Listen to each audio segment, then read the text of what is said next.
Hello, my name's Jeffrey and I'm so glad you're here.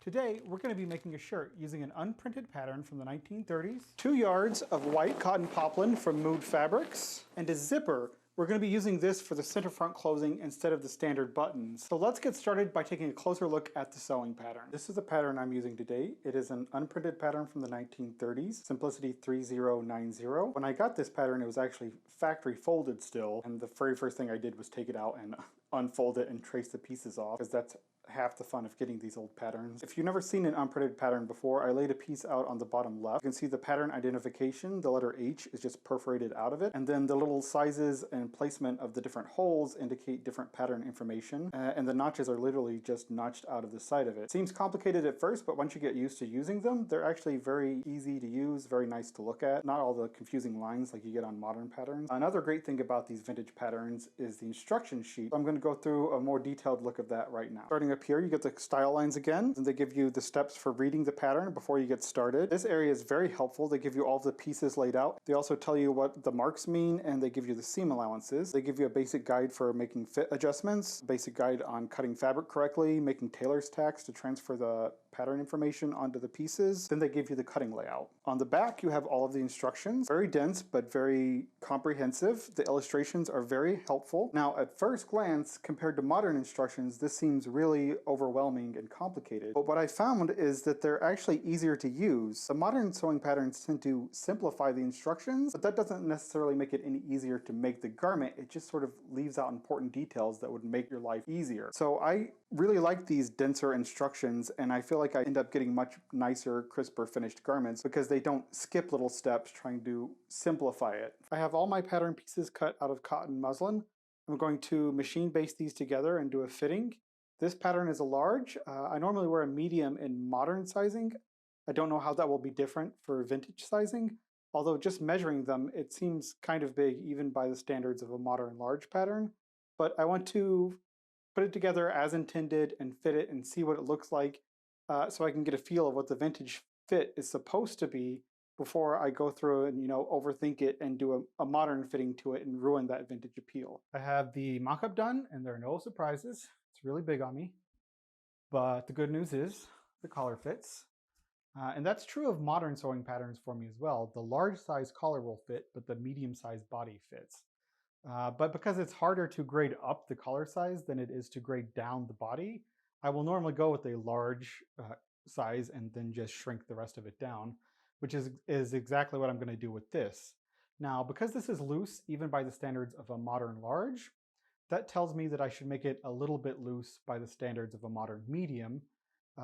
And to do that, I'm just going to very simply, when I'm sewing it, I'm just going to take an extra inch off of the seam allowance when I do the shoulders, and then I'm going to come through and just scoop this side out to fit it down, and really that's it. So I'm going to get started cutting my fashion fabric.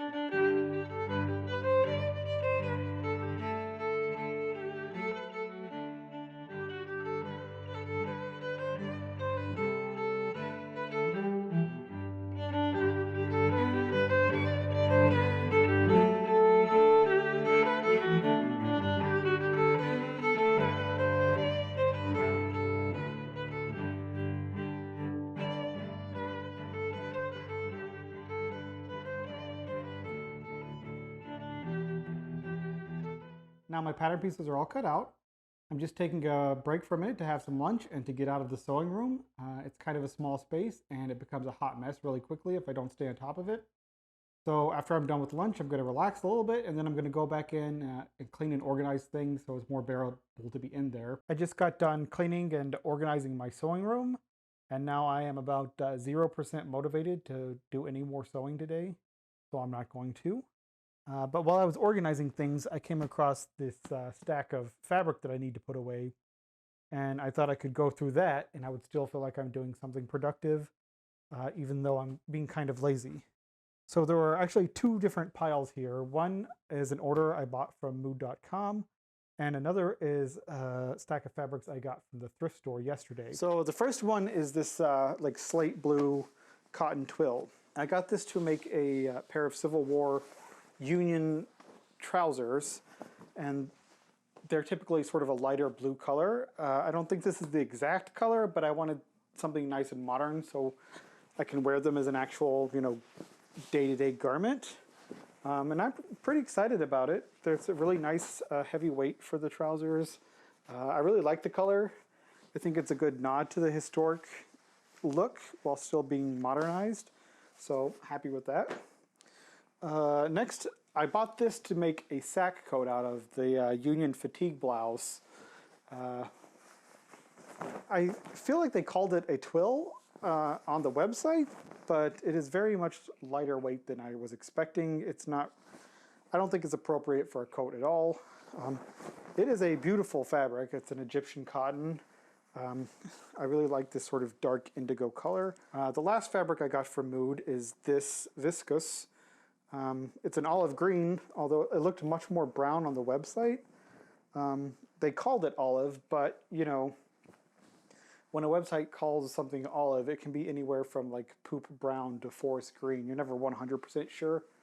And I don't know how green this shows up on the camera, but it's really good lining. I'm still going to use it. I like viscose.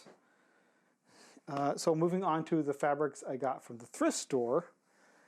This first one, it jumped out at me because I had this sack coat in my head. It's like I need to find a fabric to replace that. And this was sort of buried back, you know, smashed in between all the bed sheets and things. And it's just this beautiful, a heavier weight. Like it's not a twill. I don't know what to call it. It still has on it this vintage tag, Pozzi Electa. It's an Italian company. I don't know anything about them. I'm super happy with it. This is going to be my sack coat, and I couldn't be happier about the color and everything else about it. Moving on to another beautiful fabric I have found. 2 yards of this beautiful wool tweed. I think this is natural fiber. It's a very heavy weight, but it's also buttery soft. It's not upholstery fabric, or if it is upholstery fabric, it's really nice upholstery fabric, and I would not mind making a coat of it. Very excited about this one. It was the most expensive one I got at the thrift store. It was $4.70. The Italian one I got that I just showed you was $2.70. Yeah. And then finally, something I'm also very excited about, another coat weight fabric, is this gorgeous wool. It's like a boiled wool, very soft, very flowy, a nice heavy weight. Very excited about it. I've been wanting a nice wool like this for a while, and I never wanted to shell out for it. And this was actually very cheap. It was $2.70. Yeah, $2.70. Again, hidden amongst all the bed sheets and things like that. These were all close to each other, so it must have been somebody's stash that got donated. And, you know, people just didn't know how nice the fabric was, you know, and they just shoved it in the thrift store with all the other stuff. So I'm very excited about all 3 of those thrift store finds. I don't want to make out like that's a normal thing for me. That's the first time I've ever been that lucky.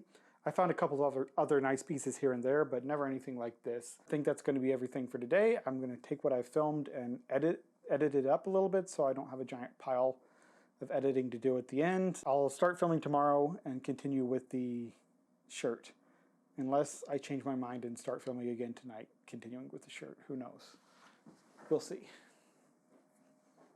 I have been riding the struggle bus this morning with this front facing and this zipper, but that's okay. I still got where I'm going. I just made a few friends along the way. Once I got the zipper inserted, I realized that it was supposed to have been inserted backwards from what I would normally expect. So I had to rip it out and put it back in. So this is the corrected zipper. It looks wrong because you see with the zip front facing you, the tape is loose. And on the back side, it's neatly encased. And that is because looking at the wrong side of the front here, I have this facing turned in. The zipper is meant to be attached wrong sides together to the front, and the zipper tape is sandwiched between this facing and this facing. So when it comes to the front, the zipper tape should be hidden between the two facings like that. Makes sense if I had read through the directions more carefully. I didn't. So I'm going to stitch this down. From there it should be pretty smooth sailing. The front facing and the front zipper are finished. I attached the back yoke.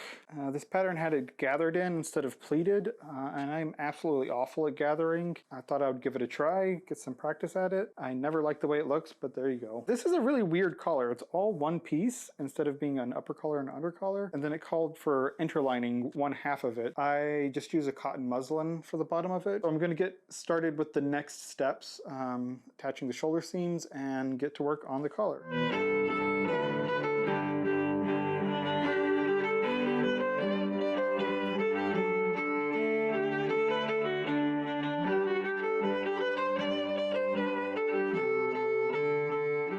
Got the collar pinned into place, and then I just basted over it. I hate basting, but it's pretty necessary in a collar. It makes your life easier. You know, it's a bunch of layers and it's a tight space. It's curved. I don't want to be pulling pins out every 4 seconds.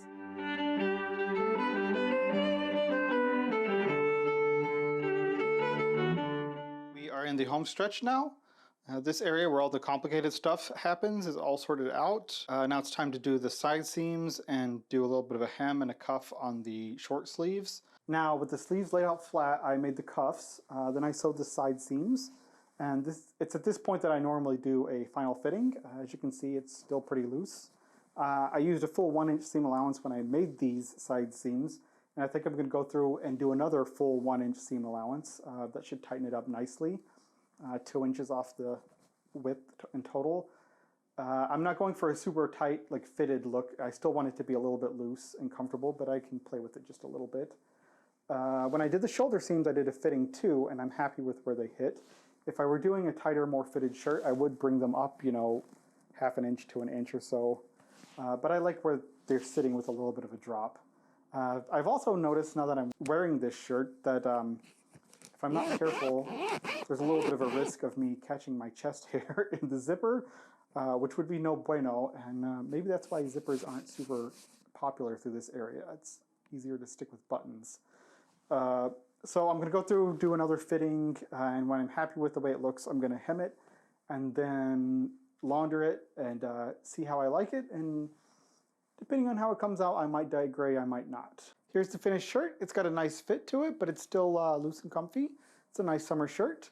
It has a kind of a cool vintage look to it with the zipper and everything. Very happy with that. Unfortunately, with the collar, the cotton muslin still shows through. When I laundered it, I bleached the bejesus out of it, hoping it would lighten up, but that's not the case. So it just comes across looking sort of dirty or unlaundered, which is not the look I'm going for. So I think I am going to go ahead and dye this gray. I think I'd be happier with that. I'm just not a white shirt kind of guy anyways. So I'm going to get started dyeing it, and then I'll come back and do a final try on with the finished shirt. All right, it wasn't supposed to be like this.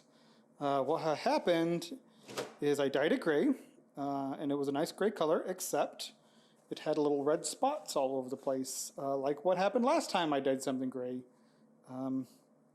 And I thought this time I was super careful to dissolve everything properly so I wouldn't get, like, you know, dots of dye.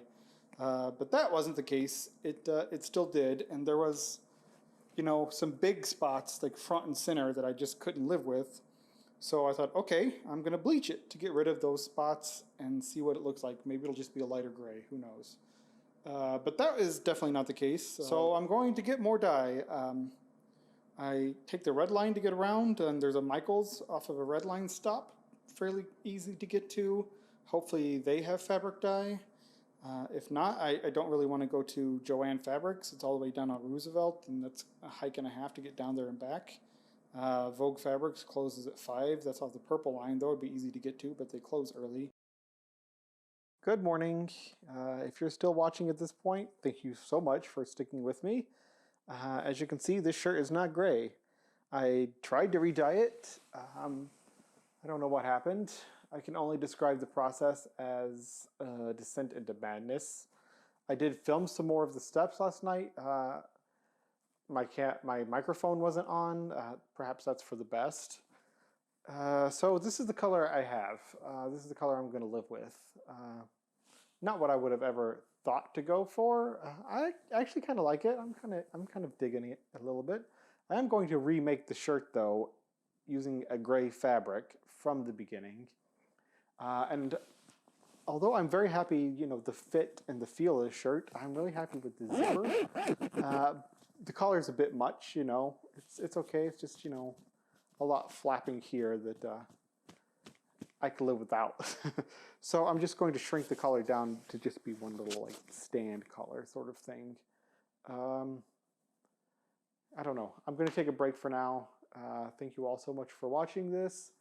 And I'm excited to continue progressing with my history bounding a Civil War Union uniform project. I think I'm going to do the trousers next. I'm really looking forward to making the sack coat, so that will be a treat that like motivates me to the end. But right now I'm going to remake this shirt in gray, then I'll move on to the trousers. I'll see you in the future.